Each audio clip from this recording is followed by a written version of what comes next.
पुणे पौष case से जुड़ी बड़ी खबर सामने आई है। नाबालिग मुलजिम के दादा को पुलिस ने गिरफ्तार कर लिया। उन पर परिवार के ड्राइवर को गलत तरीके से कैद करने का इल्जाम है। दरअसल मुलजिम के दादा ने पहले दावा किया था कि हादसे के वक्त पौष कार नाबालिग पोता नहीं बल्कि ड्राइवर चला रहा था, जिसके बाद आज उनकी गिरफ्तारी हो गई।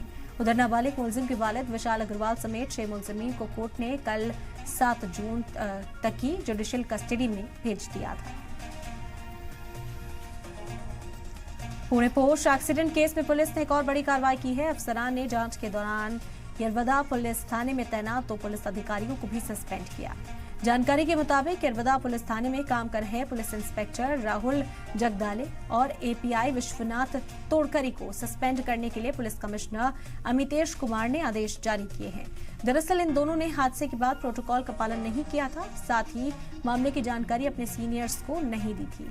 दरअसल 19 मई को हुए इस हादसे में मध्य प्रदेश के रहने वाले 2 सॉफ्टवेयर इंजीनियर्स की मौत हो गई। इस हादसे के बाद नाबालिग आरोपी को 15 घंटे में ही जमानत मिल गई, जिसके बाद ये केस सुर्खियों में आया।